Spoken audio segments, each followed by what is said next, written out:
The Dreadcast episode, which you are about to hear, is an account of the macabre battle that occurred when two slasher icons came face to face.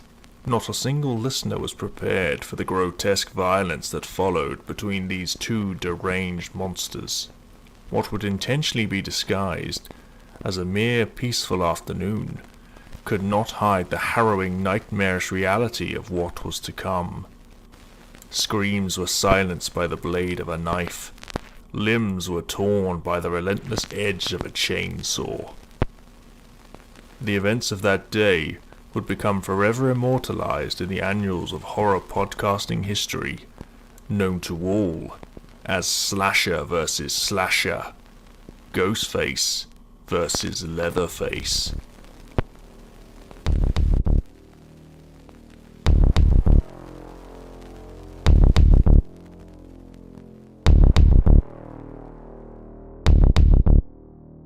Well, on that last rusty chainsaw note of the last episode, welcome back to episode 3 of the Dreadcast, where we are finally finishing off our Scream.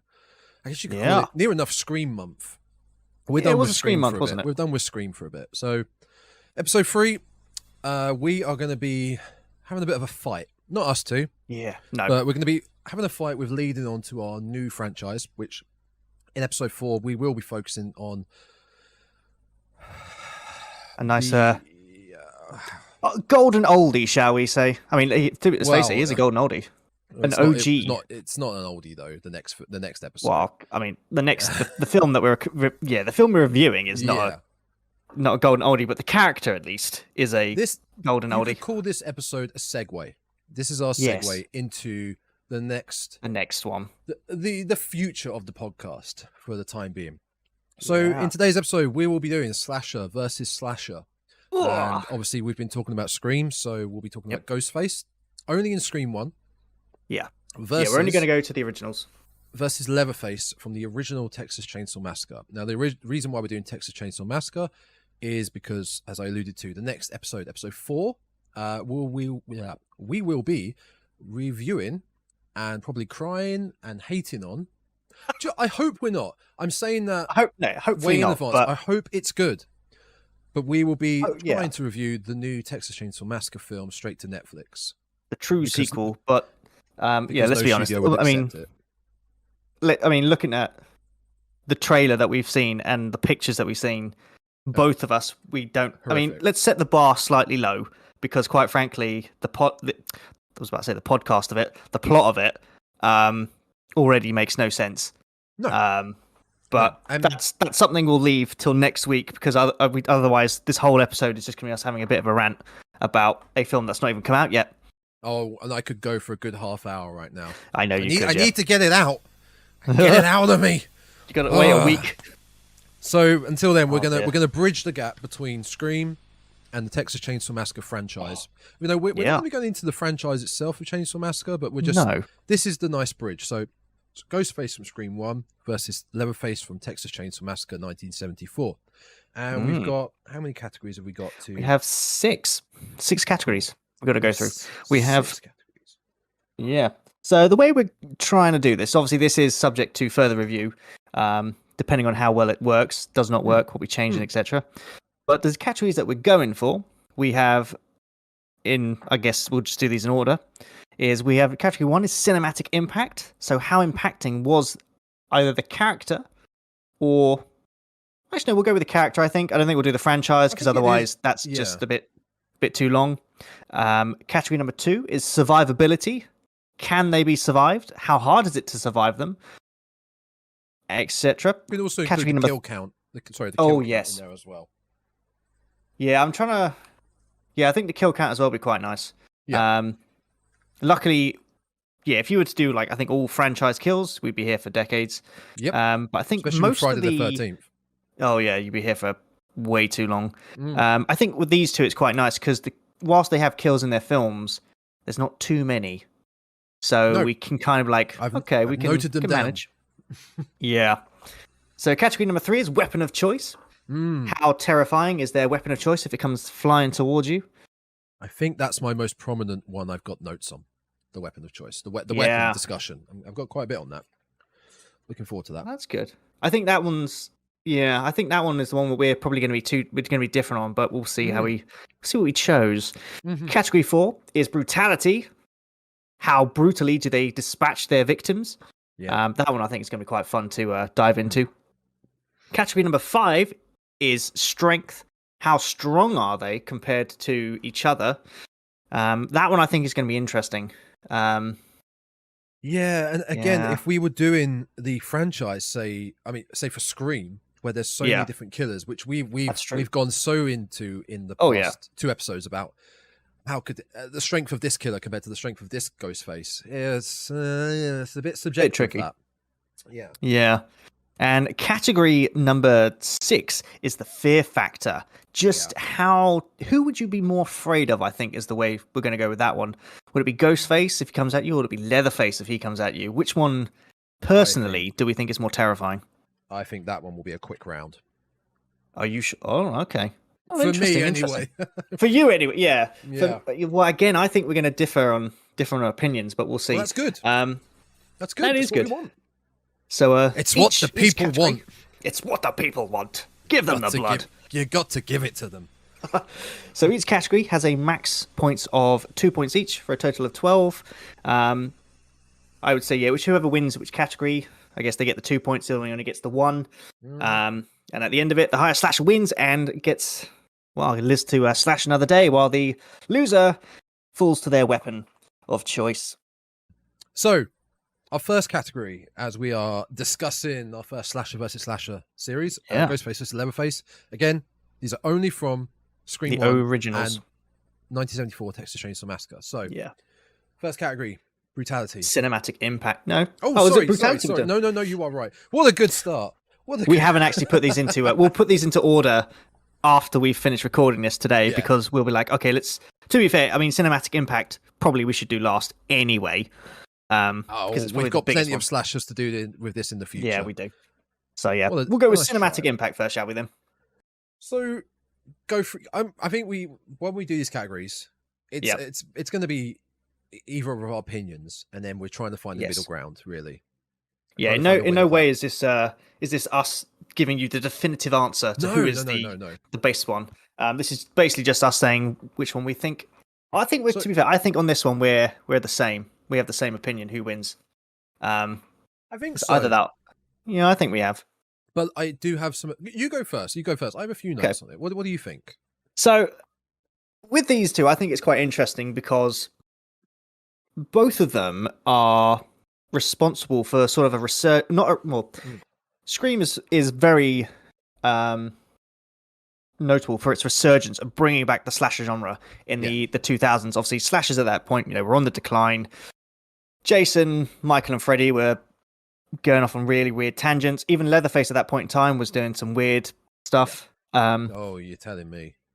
But then Wes Craven brought it back with Scream by quite amusingly taking the piss out of the slasher genre and managing to revitalize it completely. So I was torn between choosing my thoughts on these two. So on the one hand, I thought, Ghostface single-handedly managed to kick the slasher genre back into action. And you could say a lot of the more modern slashers may not have come around if Scream hadn't been made.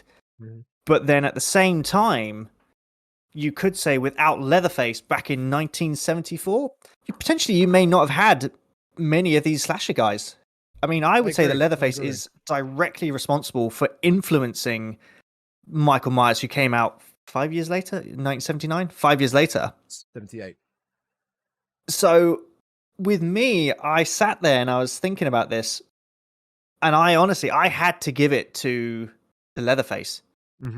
Purely because when he came onto the scene, obviously there were a few proto-slashers with Psycho, Black Christmas, that were kind of, even Michael Myers, and to that degree afterwards, were, I guess you could call Leatherface a proto-slasher. But the impact that he had in 1974 probably single-handedly helped to launch the slasher genre. Yeah, Black Christmas was before it, but nothing had the impact. Nothing had the impact like the character of Leatherface. Yeah, it was. He was. I honestly was shocked when he first appeared on screen I mean, I knew he was coming, but it's a good 45 minutes into this film that's only an hour and 15. It's a very short film. Yeah, it's a slow burn. There's no build up to yeah. the character of Leatherface one single bit. As soon as he is shown on the screen, you are taken back as to sorry, where did you come from? We have not seen or known a single thing about you, and suddenly this person with whatever, you don't even know if it's what sort of face you don't even know it's skin on his face. No, you don't. In fact, it's not even referenced throughout the film that it's skin on his face. It's not, is it? You just see this monster in front of you. I must admit, I think he had one of the best reveals. Simply because I can't remember who it is. I think it's one of the lads. I think it's Kurt. It must be Kurt or Kirk, whatever his name is. He's simply walking towards a door. Yeah. And Leatherface just appears, wallops him on the head with the mallet, the meat masher, and you're just sitting there going, But before you have the time to sort of like recognize what happened, he's clocked him again with the masher, and he's slammed the door, and that's it. He's gone. Yeah, it happens so quickly. Yeah, as cool as I think Ghostface looks, and was responsible for, personally, Leatherface is just sort of that proto. If anything, he is the proto slasher. Yeah. I am probably on the same wavelength as you, but you can go into more depth with it with the fact that I believe Leatherface has more. He obviously has more longevity because he's been out longer. Yeah, he does. But he has more longevity because of how. When we originally first started doing this podcast, we did do our first episode, which failed miserably. The top five, and I mentioned about Texas Chainsaw Massacre and the impact that film has on a younger audience that would watch it. Whereas when I first discovered that film, a friend told me, it's so gory, it's so violent, it's just horrible, whereas it's not. So to have that impact from that sort of character, that is longevity that will never end. Leatherface will always be a synonymous horror character in the genre. There won't be a new character or slasher villain that kind of goes up a rank above Leatherface. He's always going to be up there. Ghostface is very modern, still very new. Oh yeah, I mean he's only 22. No, 20. He's younger than us, actually. If you think about it, he's younger than us. He's 22. Yeah. So if you would take 20, so he came out in 96. So he 26. Is only 28 years. Oh, actually, he's almost as old as us, I suppose. 25, 26. 25, 26. Yeah. Whereas Leatherface he's donkey's years old, which actually I think I will give it to the new film. Slight tangent. At least they're saying, Leatherface in this is old. Now he is old in the new one. Yeah. Although there have been, I must admit, I do agree with some people. Leatherface when he first appeared was clearly in his late. Well, I actually don't know how old he was, but it was obviously 20s to 30s. Yeah. So when you look at him now, you'd be like, the dude would be 80 plus. So I had that issue. I had that issue with it 50 years later. So you're telling me if he's like in the mid 60s, Leatherface was 18 going through puberty? It would explain the anger and the irrational moments. Yes. maybe he was just really, really frustrated. He's in the middle of nowhere. He's got nothing to take his frustration. That's why he was chasing Sally. Yeah. I love you. Check out my Oh, you're dead. Oh, come to my house. I'll make you dinner. Stop running. I so hope someone does a parody of that. That'd be great. The other thing I was mentioning about how Leatherface, it's not leather, obviously it's skin. Yes. So, but he looks like a monster. It's just a horrific sight, right? Ghostface is very clean. His mask is very clean. It's just a black cape. It's not as scary in my opinion. It's not as scary looking in my opinion as looking at. I look at Ghostface. I think there's a human under there. I look at Leatherface and I think, what is that? I have to agree with you there because when I watched the film the other day, I realized I hadn't actually seen all of it. There were some bits I had missed, which is great to go back again. And it's a scene where I think Leatherface, one of them has gotten away. He doesn't know where, I think, either the brother is, Franklin is, or Sally is. And you can tell he's in his mind, he's getting sort of frustrated. Is but it's that when the he's close-up? Yeah, it's the close-up shot of his face. And it's when you just hear him, I guess, trying to talk or whatever that language is he's using. I sat there and I went, I kid you not, I would rather come face-to-face with Ghostface, because that is freaking me out right now. Obviously, it is assumed that Leatherface is inbred. There's something wrong with him.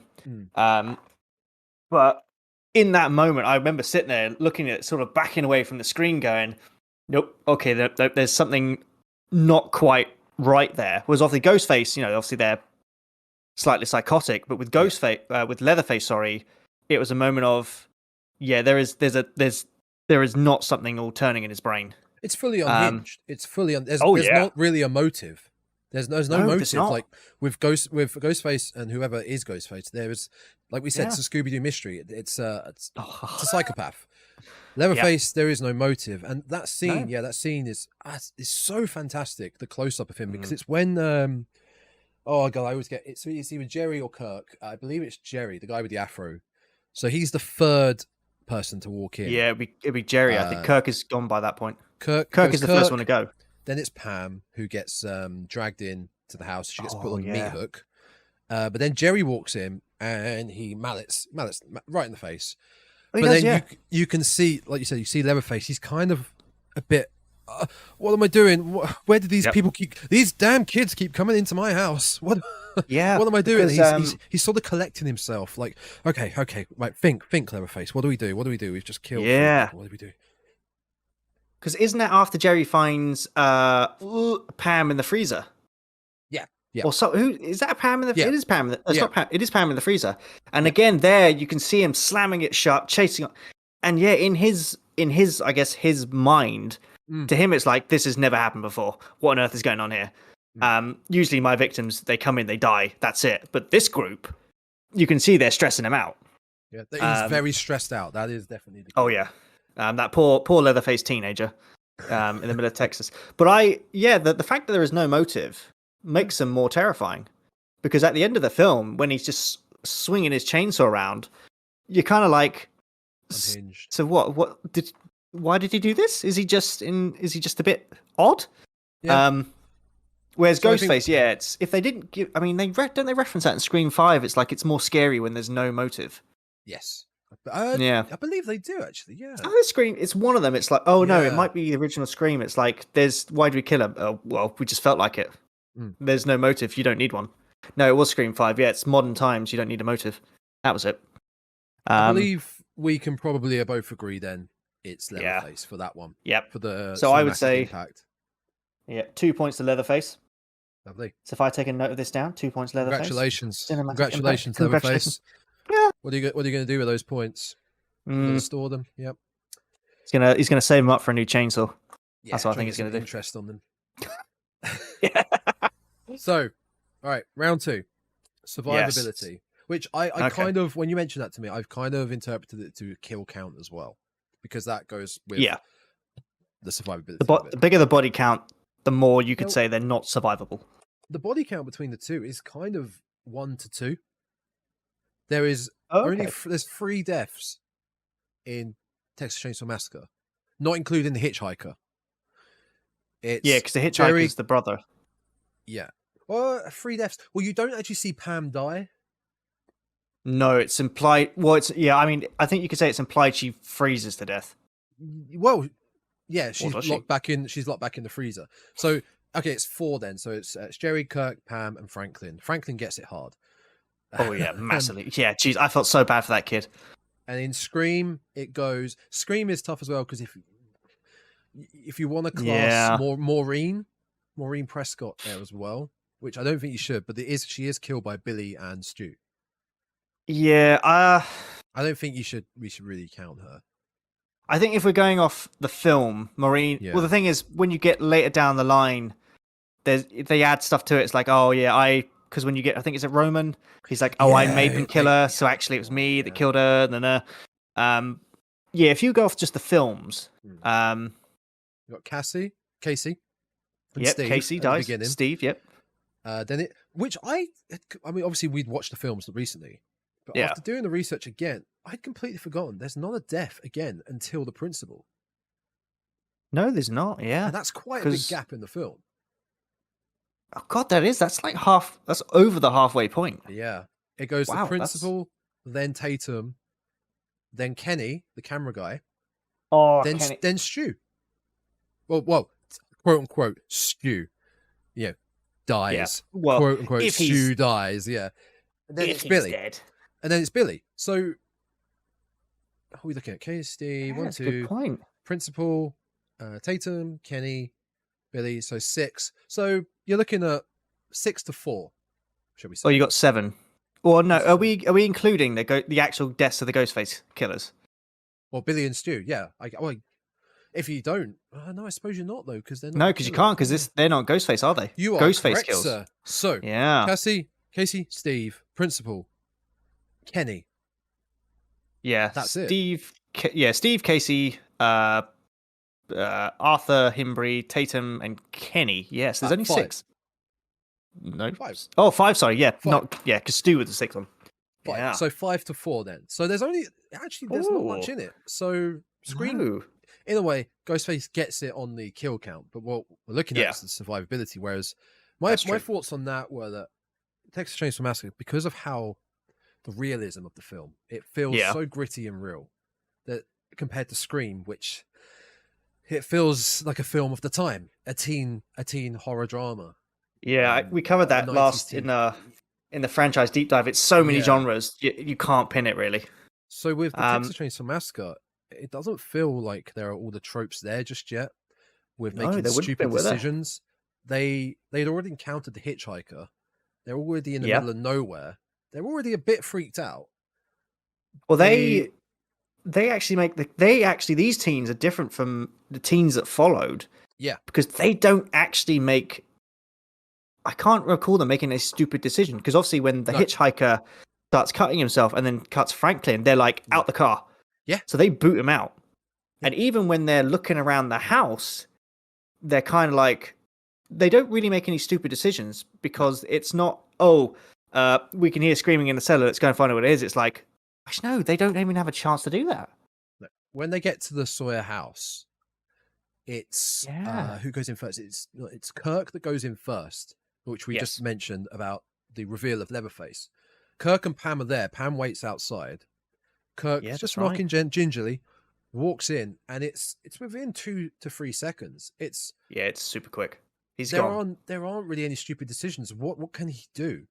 He can't do anything. He can't really defend himself. He doesn't even have a chance to scream. It's just out. No. And so obviously at that point in time, when when Pam goes into the house, she's only doing it because she's like, where on earth is Kurt? So she's not realizing he's gone. And it's only that's when she gets grabbed. So you couldn't actually call that a stupid decision, because if you're out in the middle of nowhere with a friend and they didn't turn up for like 5-10 minutes, you'd be like, all right, I should probably find out what's happened to them. Even more moving forward to Sally and Franklin, they're on their own in the middle of nowhere. Their van is broken down. Their friends are missing. I'd be terrified, because it sounds really mean, but you're dependent on your brother in the wheelchair. You can't just leave him, because your friends have already gone missing for a good probably 3 that's the whole hours. day at that point. Yeah. It's in the afternoon to the nighttime, so it's a good 3, maybe 6 hours at the max. Something like that, yeah. And they're gone, and they're not coming back. You don't know where the hell they are. You don't know where you are. And you have to go. You have to go out in the middle of the night. And God bless her, Sally. She does the best she could. She really does. I did have some gripes with the bit where it's only Sally left. They're like and I kid you not, I got to a point, and it's the fact that she keeps screaming no matter what she does. It goes on and on and on and on and on. And I found myself sitting there going, please just be quiet for a second. And I know that quite a few people also sat there goes, honestly, it's okay. No one would scream for that long. You're in the middle of nowhere. You may as well just stop screaming. There's no point. Especially with the sound of the chainsaw. If you're quiet, that can block out a lot of the sound of her rustling around. Yeah, exactly. It's the fact she kept running around screaming all the time, like you're leading him to you. Just shh, and you'll be fine. I would say, in terms of environment, where these two the two killers are, I would actually I would say it's more easy to survive Ghostface in terms of an urban setting. Yeah. Because you have so many houses, you have police stations, you have, I don't know, shopping centers. Although, let's be honest, a lot of the buildings in Scream magically empty with no warning. So, you got that going against you. But in the middle of a Texas farmland where there are acres of nothingness. That's their land. They know it. Yeah. If you're being chased by a nut job with a chainsaw and you're aware that, for as far as you can see, there's nothing else, you'd be like, I am screwed. Yeah. Because no matter which way I run, he can see me. There is no chance. I mean, the only thing you can do in that is you just got to hope that he tires out before you do. Yeah. Yeah, completely. And well, with Scream, we just mentioned the kill count, but I think Casey, I'm going to get back into this again with Casey's brutal death. Yeah, that's pretty harsh. I'm not butchering this. My memory is very fuzzy at times. It is Casey, right? Drew Barrymore's character. It's not Cassie or Casey? Yeah, so Cassie? I've got the list up. So Steve is Casey's boyfriend. Is it Cassie or Casey? Casey. Casey is Stu's ex-girlfriend before he dated Tatum. But yeah, Drew Barrymore is Casey. It's not Cassie. Drew Barrymore is Casey. No, it's not Casey. It's not oh, God. Yeah. This is that Sydney thing. I'm glad we're getting this out the way now.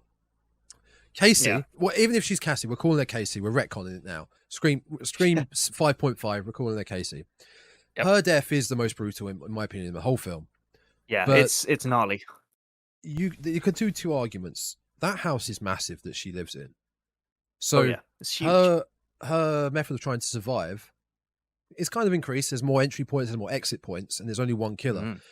But at the same time, the horror and terror that's going through her head, she's not going to be able to focus and think clearly. No, you probably not. I know I wouldn't be able to. I'd be shaking in my boots. I wouldn't know what to do. Your adrenaline would be pumping. Your fight or flight response would be going nuts. Yeah. So I think she did one hell of a job to get as far as she did. Yeah, she survived for quite a while. Yeah. Considering there are obviously two that's the other thing. There are two Ghostface running around, whereas Leatherface is only one. So effectively, if you were to stack the odds there, your survivability against the Ghostface is 50% lower, you could say, because you've got to avoid two of them rather than the one. Yeah. The worst one, I think, in Scream, though, the one that is Tatum's. Oh, the garage thing. She played it up as she played it as Stu dressed up, and they were playing a game. Yeah. But really, would you do that? Would you do that?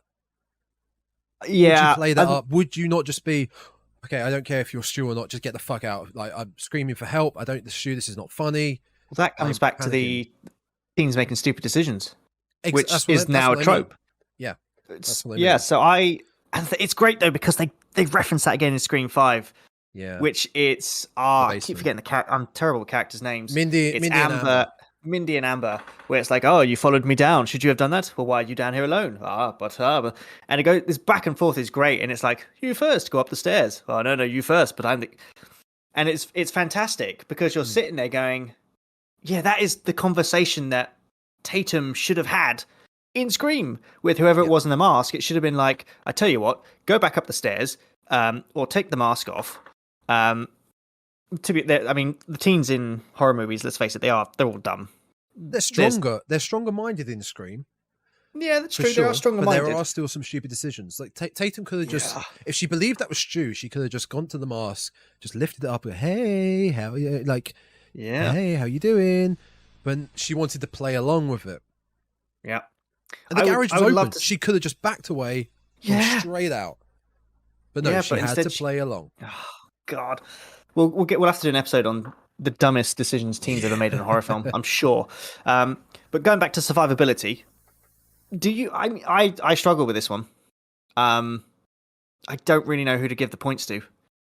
Because on the one hand, I would say that surviving Leatherface is, if especially in his element, is tricky as hell. Considering you're in the open, there's nowhere for you to go. But then, so long as you can outrun him and find a town, you should be okay. Whereas Ghostface, you've got to avoid two of them, but you're in an urban setting, so you should be able to find safety. I have a big but though. Okay. And I also have a but for this. Way. Bit of humor in there. Why not? Compare Leatherface's setting to Ghostface's setting. Leatherface is just in his home. Okay. Oh yeah. Leatherface isn't out. We just talked about like the unhinged and the motive. Leatherface isn't out to kill these people. No, he's not actually, is he? If their van was fine, they'd survive. Really? Or if they didn't take the turning, because that's what the gas station guy says, isn't it? Goes, oh yeah, don't go that way, and they're like, no, we're going to do it anyway. Ghostface, it's a lot harder to survive Ghostface because he or she is out to kill you specifically. That's a good Leatherface point. isn't out to kill anyone. Leatherface is whatever, doing what only he knows. Oh, I didn't think of it that way. So actually, if you were to take that into account, surviving Leatherface would actually be pretty easy. Unless it's similar to. It's quite easy, yeah. Yeah. Well, even if you're stuck there, so long as you don't go on their property, I guess. Leatherface would just be like, well, I don't care. It's not my land. Bugger off. Just walk away. Oh. Just walk away or run. That was just my little slight opinion about it. I think that's why I think... That's a good point. Then I would say, taking that into account, I would give the max points to Leatherface for being easiest to survive. I mean, which technically means he loses, I suppose. No, want to know? I would give him the max points because actually, and to be fair, he's similar in that regards to Jason. If you stay out of Camp Crystal Lake, Jason's like, well, I don't care about you. Leave me alone. And then Michael is the opposite. Michael just kills. Yeah, he has no reason.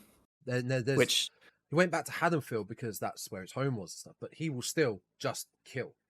Well, Jason, I have bad hopes for Halloween Manhattan. Unless Jason wants to go back to Manhattan, Jason, like you said, doesn't want to go anywhere to kill people. No. Okay, so are we saying that Ghostface? No, so Ghostface loses that. I think Leatherface loses, but I would say you give it to Ghostface because of the first round we did. Cinematic Impact. The more Leatherface won because of the more horror aspect it came from, the longevity. So I think you don't give I don't know you don't give the points to the loser. Yeah. Okay. So Ghostface, Ghostface is the winner because he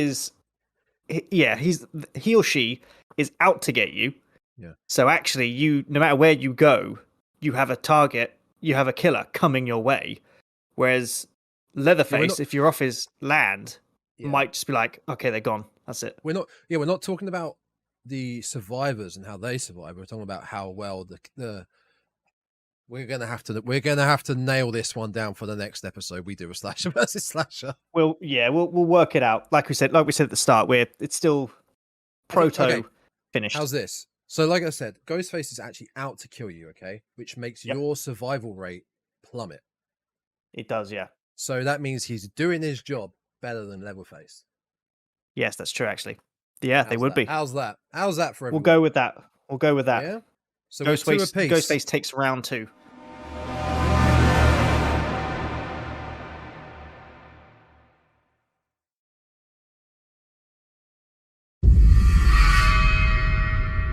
So we have the next category, which is, of course, brutality. This is, I guess you could say, it's how horrific they kill their victims. Which is very subjective. It is indeed. We talked about before the podcast because of the violence and gore level. It depends. Yeah. It depends how you like your horror films. If you're into the ones that could be rated, I don't know, a 12A or 15, they're not going to be as violent and gory, but they could be maybe a little bit brutal. But if you can stomach your horror films, go for it. A good example of that is the most recent It film, which obviously was a 15. Yeah. But when you read the book, they could have easily ramped that up to an 18 if they'd kept in some of the gorier Oh, for sure. deaths I for get. Sure. But obviously they were kind of like, nah, let's make it a 15, dumb it, or they had to dumb down certain bits because the film had never been made at that point in time. But yeah, I would say it depends. Yeah, like you said, it depends how you like your horror films. I personally like the ones where it's scaring me. If it's actively making me shut my eyes, then I'm like, it's doing a good job. Slasher films, I go into them like I know I know what I'm expecting. It's a slasher who's going around killing people. I know what I'm getting into. Rather so they than don't a gore bother me. fest. Yeah. If it's gory, I'm like, oh, okay, Yeah. I mean, I've seen all the Saw films, and as the Saw films go on, I didn't care about the storyline. I was just like, I just want to see how creative you get. That's exactly it for them, yeah. And with these, both films in question here, they different times, so different eras. I mean, back when 74, it's a 22 oh my god, trying gap, to think off the top of my head. I don't think we were looking at many violent, gory films back then. No, Whereas they were spread through the 80s. That's where it really picked up steam. I would say it was after Freddy and Jason came out. That's when things started ramping up a bit. Freddy was definitely one of the more gorier ones, especially with the bed blood scene. If we're talking slasher, because in 78 we had Dawn of the Dead, which was it's true. For the time, very gory. Yeah. But if we're talking slashers, then probably Freddy onwards, and in the 80s we didn't really care, and then 90s onwards it got so much more relaxed. We got Mary Whitehouse out of the way, so we could get the R-rated films in.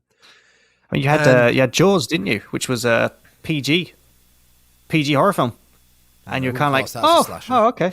Well, yeah, the slasher Jaws. The slasher film Jaws. But they were different back then. They were different and brutal, violent. However you want to describe it. To me, brutality describes Mortal Kombat. To me, violent is more linked with gore. Violence is more linked with gore. So I believe Texas Chainsaw Massacre has more brutal killings, not violent, brutal killings, because of the way they are killed. They're more. I think they're not so much creative, but compared to a knife going into you, a mallet is a little bit different. And the chainsaw at one point. I thought we would agree on this one. They are more brutal, but they're not gory. Yeah, there's no brutality for me is the way I can describe it is like the Mortal Kombat thing, where it's how do you dispatch your victim. Yeah, I would say, like you said, a knife. There's only one way it can really kill you. It's getting plunged into you. That's about it. Yeah. Whereas Leatherface, throughout his first film, is very creative with his kills. Personally, for me, I mean, I've seen a meat mushroom up close, and I think if you had that walloped into your skull, that would hurt. I mean, of course it would hurt. Of course it would hurt. And then, of course, he hooks Pam through the shoulders, underneath your shoulder blade. Yeah. So you're left there. That hook will be pulling your bones up. So that would be so damn painful. Yeah, the brutality of that, and that's not even a death. That's just I'm just going to place her here.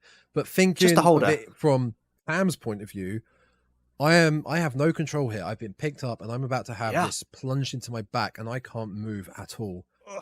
That is brutal to me. That is so brutal, and the thing with the Texas Chainsaw Massacre, it gives the implication, and the always Sunny fans here gets that thing, but it gives the implication, especially when Kirk's getting cut up.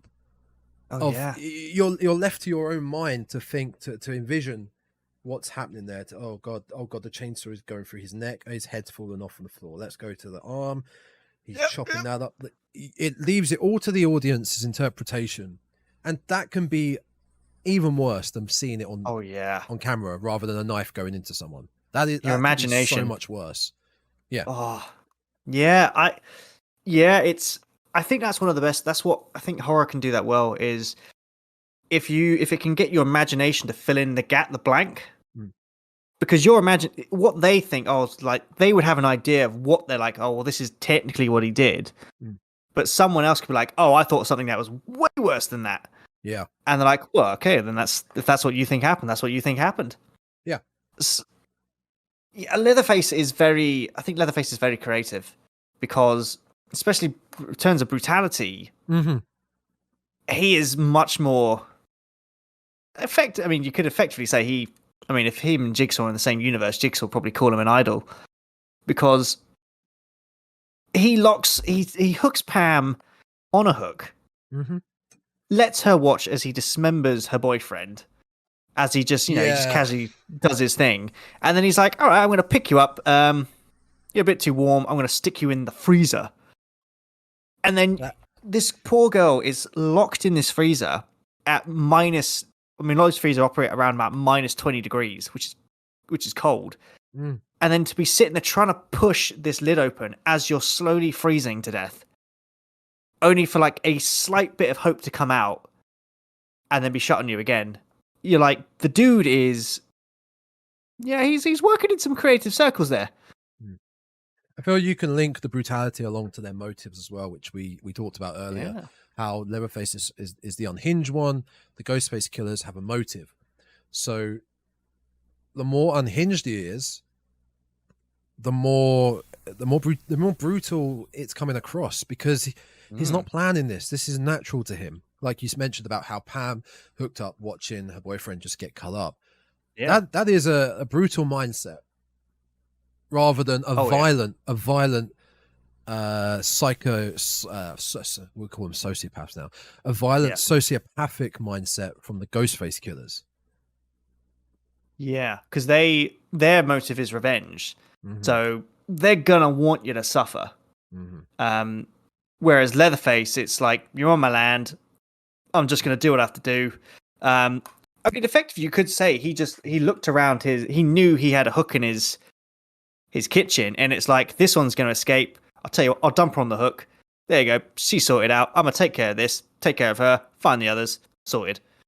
So yeah, he's just thinking, he's working through a bullet point. It's like, how can I use my house's everyday appliances to my advantage?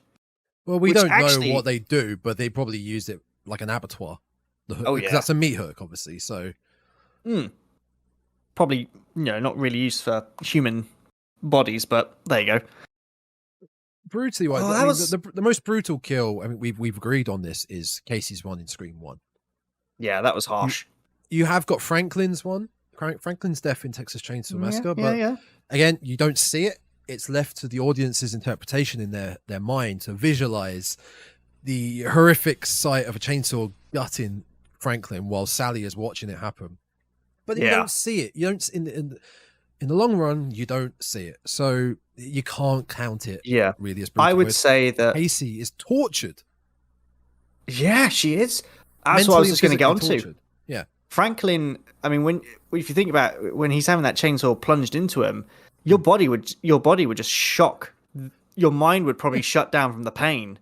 2 seconds, so actually, 2-3 seconds? 2 seconds, and then that's it. Whereas Casey, she would have had to have felt every single knife stab. She probably would have had to have felt... Oh no, was she dead before he disemboweled her? I think she was. Well, we don't see it, but we don't know. She was dying before that, yeah. Yeah, so she would have felt all of that. And also, he casually walks up behind her as she's trying to call to her parents. He lets her have that slight glimmer of hope. Yeah. Which is horrible. Horrible. Yeah, it is. Leatherface is just like, no, I'm going to just get rid of you. I mean, at least he's nice enough to let you make it quick. Yeah. And to me, that's what trumps the brutality of it. Not so much Leatherface's unhinged mind, but the brutality of Casey's death. And Steve's, to be fair. We don't see it that much, but that is brutal. No. If we were doing violence, again, it's a very subjective category. For me personally, for brutality, Casey's death would give it to Ghostface, I think. But at the same time, I want to give it to Leatherface because of his unhinged mind. To me, this is a split. Oh, okay. So you think it's a split one? I do. See, but for different reasons in each film. Yeah, I was going to give it to Leatherface. Okay. The way that he is, it's just a simple. Obviously, he's implied to be very simple. Yeah. Very simple. Yeah. Yeah. But it's the way that this very simple-minded monster of a bloke, because he's huge, is still able to be like, okay, I've got to deal with these people. Yeah. How do I do that? Oh, I could lock her in the freezer. She'll be fine in there till I'll bring her out later. I could hook her on this hook. I could take her face off, because that's what he does. Obviously, you don't see it in the first film. He's just to kill. Everything is just to kill for him. I'd go with that. I'd give it to Leatherface then. Yeah.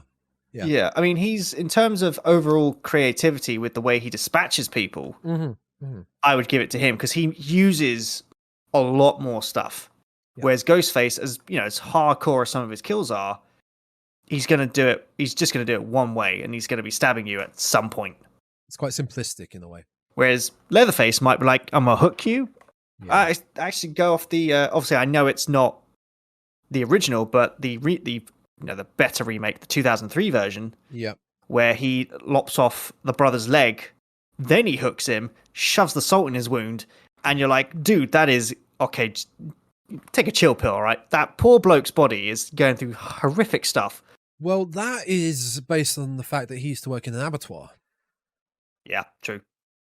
So that's his skills coming back from there. Whereas we don't know. This is some absolute monstrous freak that lives in this decrepit house full of bones, limbs, whatnot, bodies. We don't know what the hell goes on in here. This house in the 74 one. No. So I would agree with you. Leatherface. Leatherface. Yeah. All right then. And I think wrong pen. From us discussing the brutality of these killings, we should also now get into the weapon of choice as to how these brutal killings are mind blanking. Are killed. How these people are killed. There we go. We'll go with that. How are they dispatched? Tell us. That's the word I was like. That's a good word. Dispatched. How are these people dispatched? What method of? Yeah. How are they destroyed by our slashers? How are they destroyed? So obviously we have now. This is going to be a tricky one. Obviously, Ghostface is obvious. He has the gun. Not the gun. He has the knife. Sorry. Well, no, you were right. Yeah, okay. Don't worry. It's fine. He does. There is a gun that I think every Ghostface picks up a gun at some point and then never uses it. It's like a backup. Yeah, it's a backup. It's like, if my knife fails, I'll use a gun. Yeah. It's like, okay. Obviously, Leatherface it's tricky, because I think you'll agree that he has more than one weapon. It's not the chainsaw. No. It's the Texas Chainsaw Massacre. One person is killed with a chainsaw. One person is diced up with a chainsaw, who is very much on the dead side. So he's already dead, and the said character was killed by the meat mallet. Meat masher, yep. The meat masher mallet. The meat mallet. Two masher, people. Whatever we call it. Two people. Two people. For the meat masher. So reality, the knife is more prominent with Ghostface than the chainsaw is more prominent with Leatherface. But the chainsaw acts as his sidekick rather than the knife acting as a sidekick to Ghostface. I was going to call it. He acts as his like dancing extension. Dancing part. Yeah, he dances with it beautifully. Yeah, when he's just swinging it around at the end there, kind of like a lasso.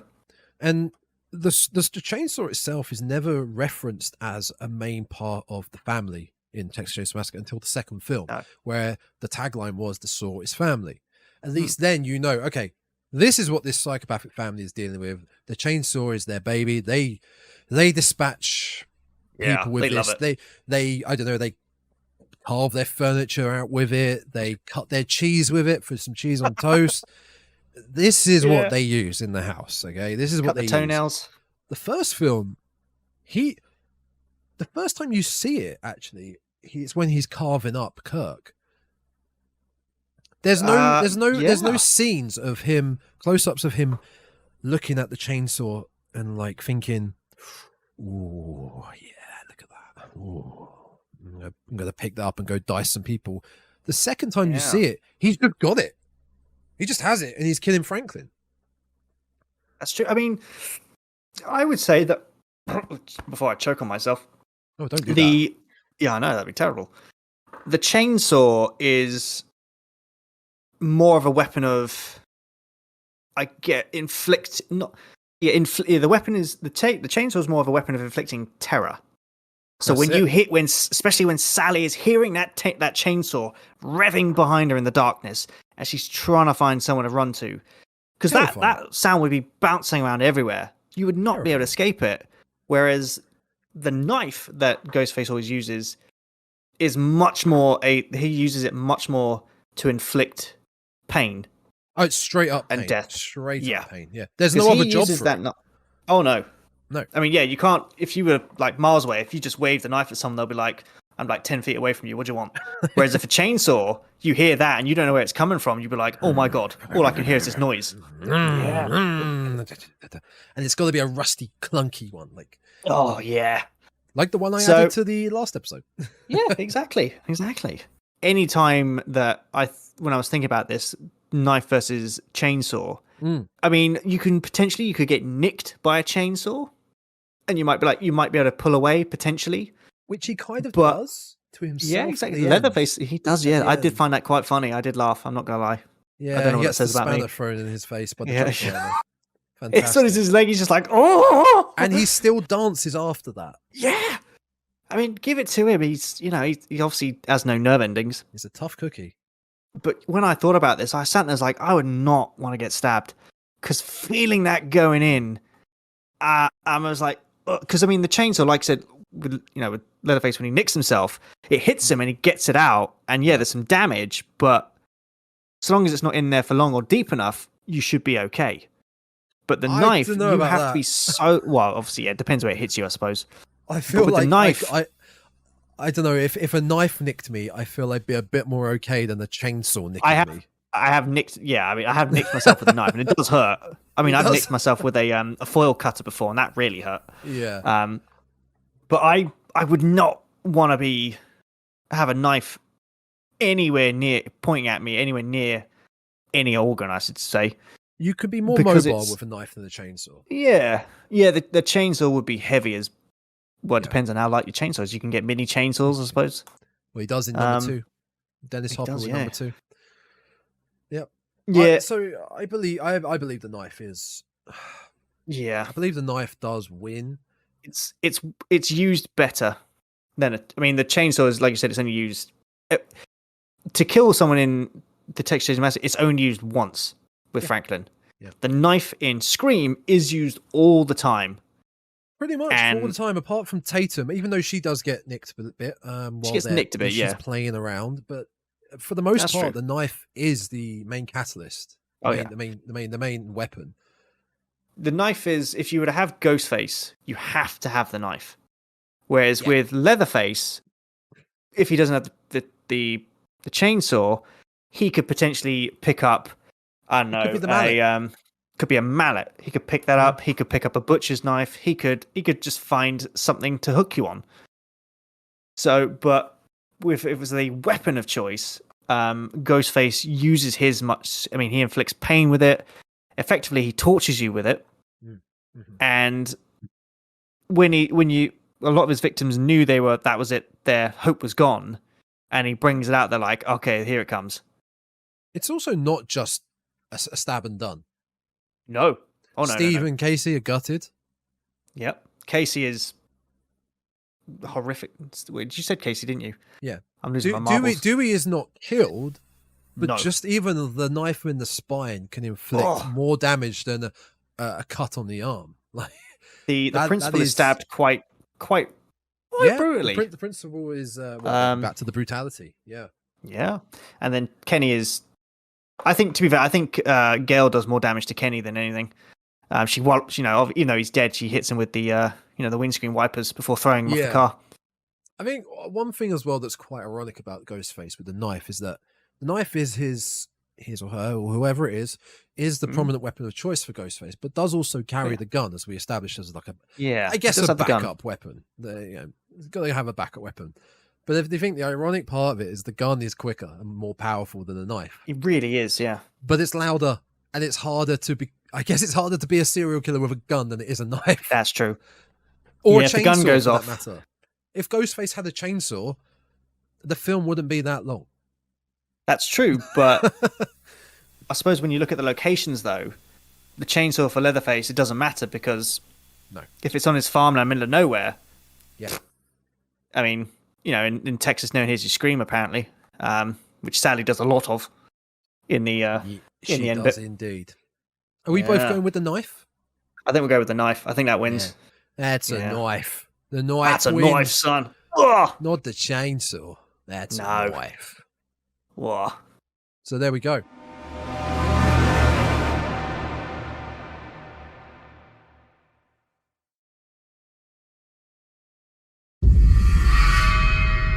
So we've got 2 more categories to finish this off. Yeah, that's right. Let's get into the strength of our killers.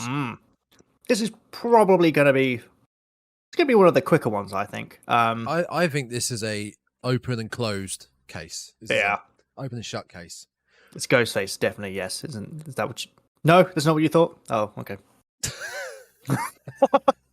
No, I think it's fairly obvious it's Leatherface. I mean, the guy is jacked like a tank. Yeah, he really is. It's all that human meat he's been eating.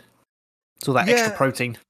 I think it's also down to the fact, because I keep saying we don't know much about Leatherface in the first film. No, but especially at that point, as I guess a human being, he is a human being. Played by Gunnar Hansen was massive, who played him. Oh yeah, Leatherface is a unit, is an absolute unit. So even if Kirk and Jerry managed to fight off Leatherface, they still wouldn't win. I think the overall presence and strength of Leatherface would have overpowered them and won. Ghostface, how many times do you really see Ghostface getting a straight up kill without any fighting back or restraints? There was always Ghostface running into a chair or running like or getting knocked down. Getting knocked down. There's always something. Yeah, the thing is, if you were to put Leatherface, if you were to stick Leatherface next to Billy and Stu Ghostface,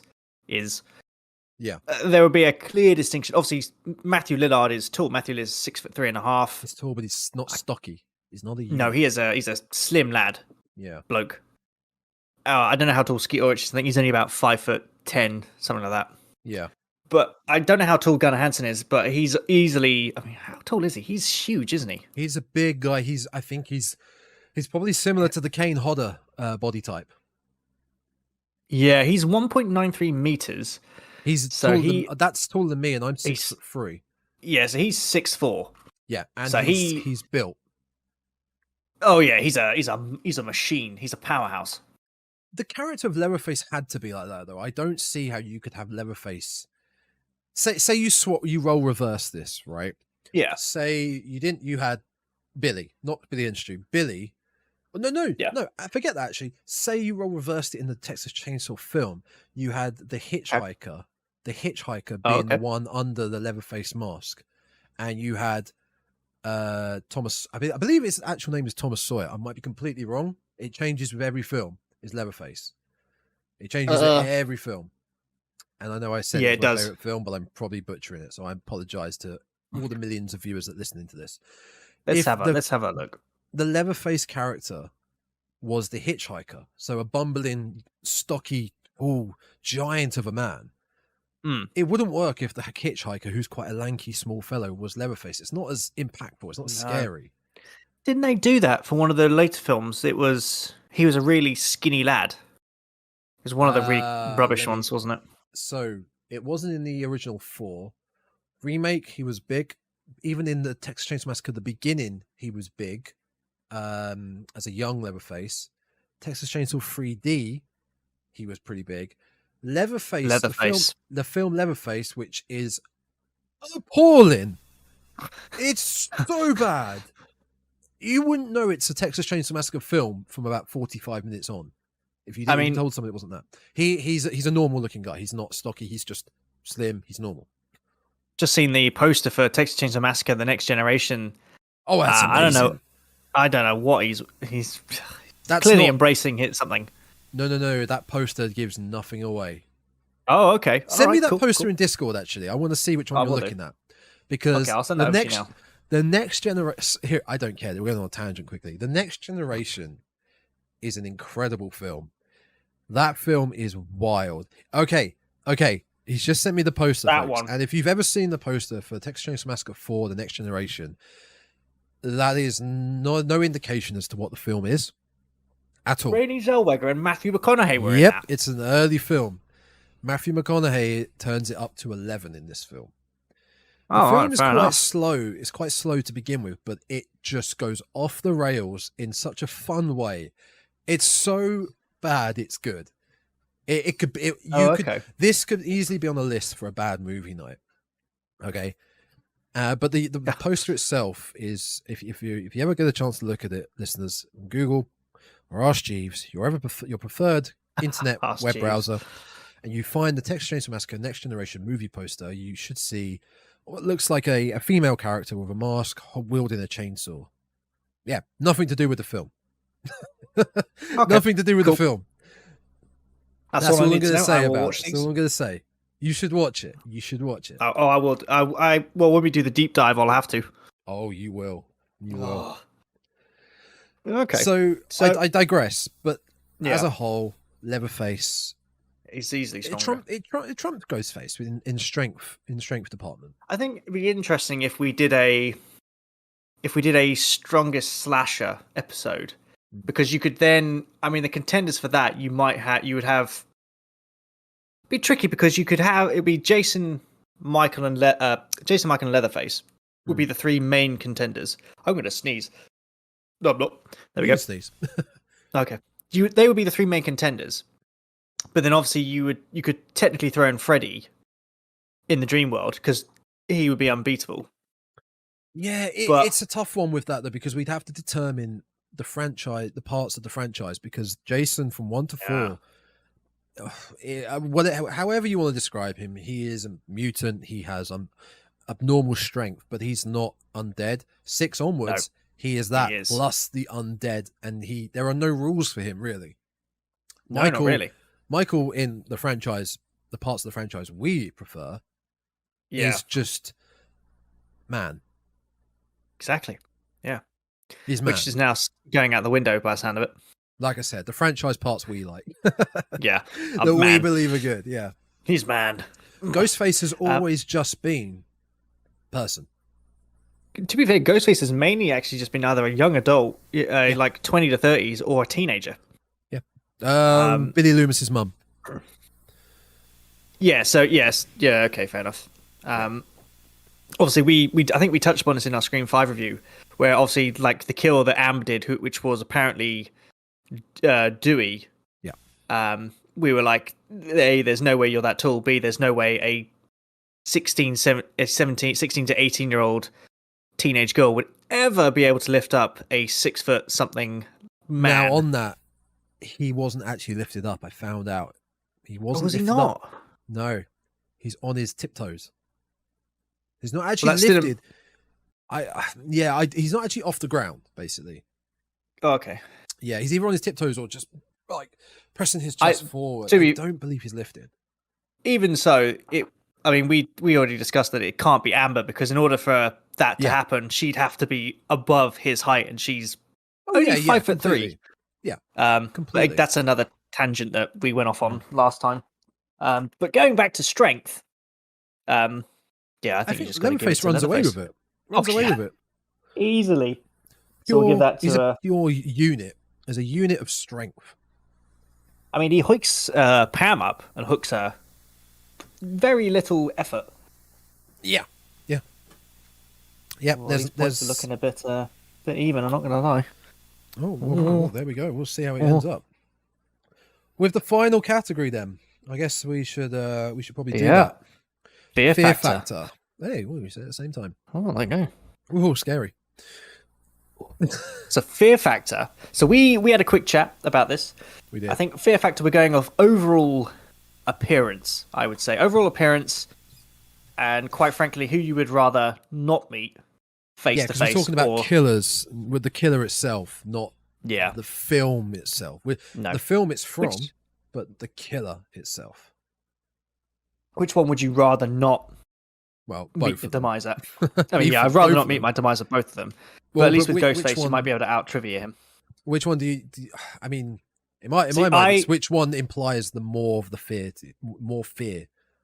So for me, my mind was made up when I watched the close-up scene for Leatherface. Because that just freaked me out.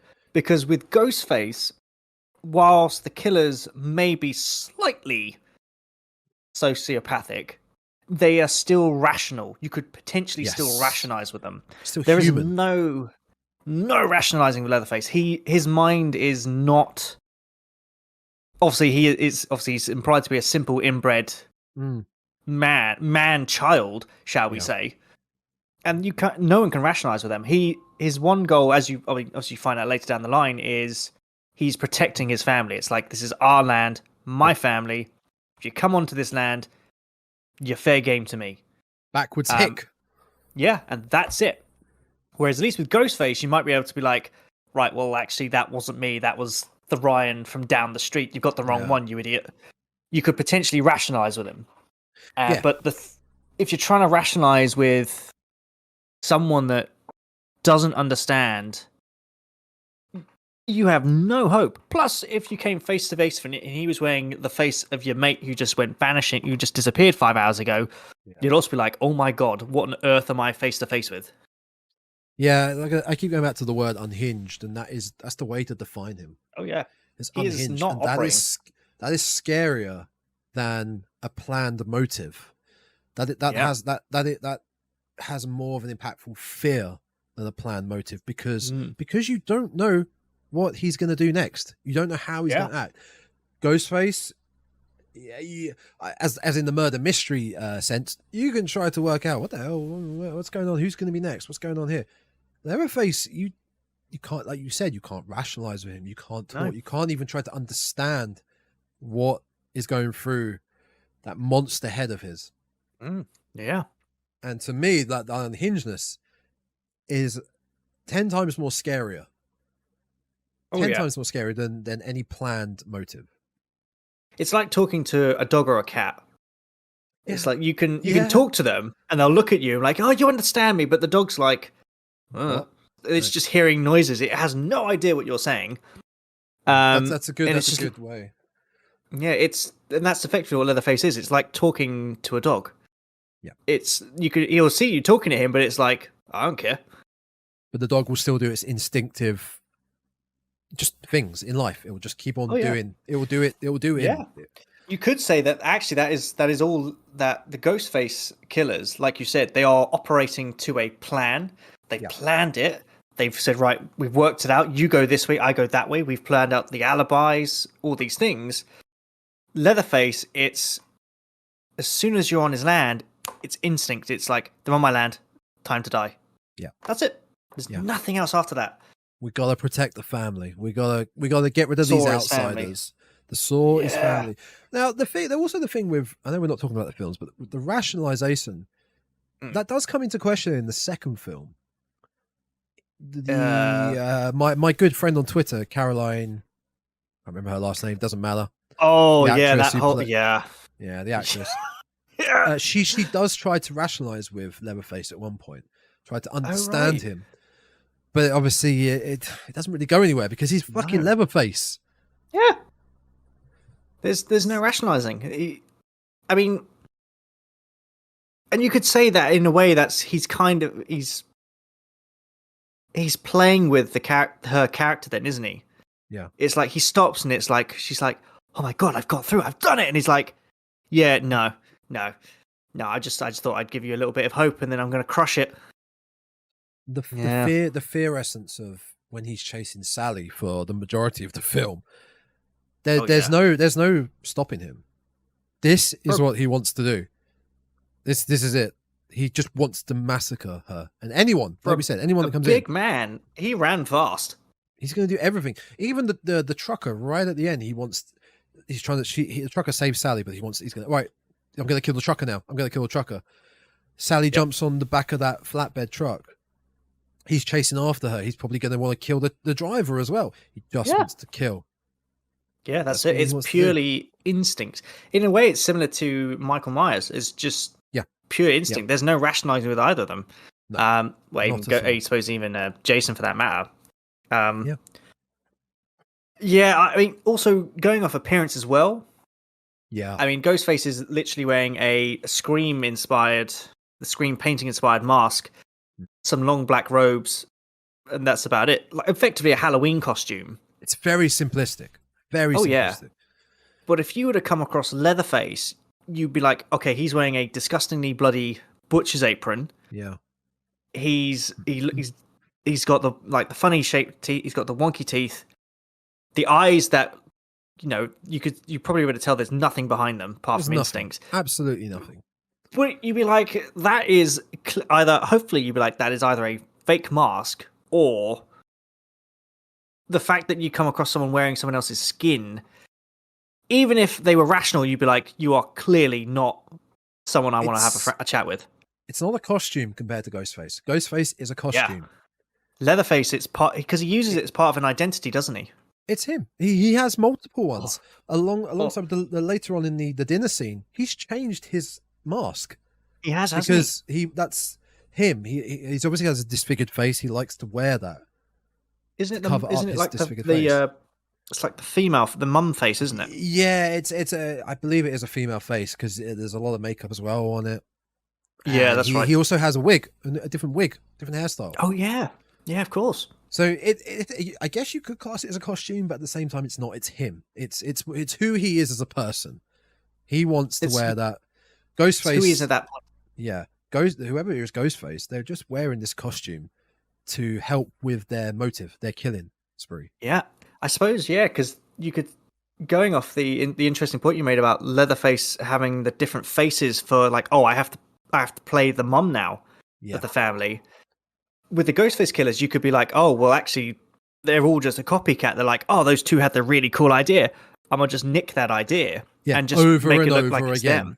Yeah. Whereas Leatherface, it's like, no, there is only one Leatherface. So this is him. But inside his mind, it's weird. He's very... You could kind of say that the Texas Chainsaw Massacre film is a film about family, weirdly.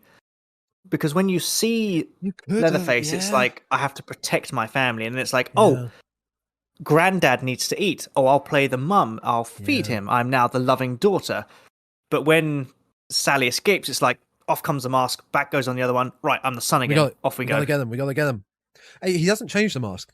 He still chases. Oh, no, he doesn't, does he? He still chases in that. But the personality behind who's driving that at the moment switches back. Oh, it's gone back, instantly, like that.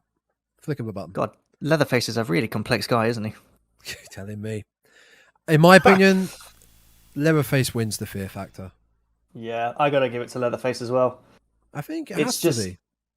I would just not want to meet him on a dark night because I think, like we just said, there's the rationalization to try to rationalize with someone that has none. You may as well just be like, oh, there's no hope I'm getting out of this. And you're saying, I wouldn't want to meet it on a dark night. You wouldn't want to meet any single killer we're ever going to talk about on this podcast on a dark night, or even on a sunny field, like in a field in a sunny day. I wouldn't want to meet any of them. You could probably get away with Chucky because he's only like 2 foot tall, so you could probably hold him at arm's length. Fuck that doll! I'm kicking that doll across the field. Yeah, exactly. It's someone like him, but any of the lads who are taller than me, no, which is probably all of them. I think I'd have a good conversation with Pinhead. Yeah, because you're not going to meet Pinhead unless you open his box.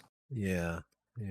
Well, again, it's like well, actually, you could probably the only one you would actually probably come across is either be Ghostface or Chucky, because if you stay out of Crystal Lake, you won't. Oh yeah, Freddy. You got no, Freddy only. Yeah. Although I would say that if you don't go to Haddonfield, you'll never meet Michael. Don't go to Crystal Lake, you'll never meet Jason. Don't go to Texas, you'll never meet Leatherface. Yeah. Stay out of Westboro because. You stay out of there. Yeah. And Freddy just don't tell yourself it's not real. Yeah. So T, who won? Would you like to know the points? Who won? So let's have a look. So we have 2, 3, 4, 1, 2, 3, 4, 5. Oh, so with 8 points, we had Ghostface, but Leatherface took it with 10 points in total. I think it was a given, to be fair. I think it Oh, was a given. If we'd have added many different other categories, I can't think around off the top of my head, tables may have turned, but you just can't compare. You can't compare the two, which it's by choice. No. In the future, we could do Ghostface versus Michael. We could do Jason versus Leatherface. They'll all be different. We could do Mask versus Mask. We do Mask versus Mask. Yeah, for sure. That'd be interesting. So I think that's. Oh yeah. Oh no, I was going to go on to the next episode, but so was I. there we go. I was just going to say that, like, it's kind of fitting that Leatherface wins our first slasher versus slasher because of what is about to come in episode 4. Oh yeah, it's. I think it's going to be interesting. I mean, we've had discussions outside of this. You know, we've kind of sent each other messages going, it looks rubbish. It doesn't look too good. But I think we'll go into it with an open mind. Yes. So Texas Chainsaw Massacre comes out on Netflix, I believe, this worldwide. Friday the 18th. And it is a new true sequel to the original 94 film, even though this has already been done before. Did you say 94 film? 74 film. I did say 94. Thank you for correcting me. 74 film. We've already had many true sequels, but this is now the new true sequel. 50 years later. There's that sigh. So for those who, we won't go, obviously we don't know much about this. The only thing we know is there's a bunch of very young looking kids who are apparently running around the Sawyer estate, and Sally, the survivor from the first film, even though she was horrifically traumatized somehow at the end of the first film, has sat there and gone, I've waited 50 years to go and kill him, and has turned into a Sidney Prescott, Laurie Strode looking badass cowgirl killer. Yeah. And yet you're sitting there and you're like, why would you wait 50 years? Just wait a year, tell them where they are, rock up with the SWAT unit, blast them to pieces. Not happy about it. Yeah, I'm not happy about it. I'm not happy about it. I'm going to kick off next week. Until then, you can find both of us on Twitch, myself at Gaming Grindhouse, yourself at Painted Souls. And we are on the social medias, myself at Twitter at Tom Grindhouse and Instagram at ElRayTom. I didn't add that last time. I figured I'd add that this time. I don't really use Instagram, but I figured I'd use it. So ElRayTom, that's ELRAYTOM. Oh, fair enough. It's always good to have all your social media accounts with different names, you know? Always good to do that. It makes it really easy to follow. Why would I keep it simple and keep it all Gaming Grindhouse? No, I'd never do that. Well, I mean, or the Dreadcast. Uniformity, isn't it? And you can also find myself on Gaming Grindhouse on YouTube, where the video podcast will be along with T's YouTube channel as well. Yes, that's right. So you can find me on YouTube at Tainted Souls. Well, to be fair, you can find me on all social medias at Tainted Souls. Instagram is Tainted Souls. Twitter is Tainted Souls. Tainted Souls. Tainted Souls. Tainted Souls, yeah. Just type in Tainted Souls. I'm sure you'll find me.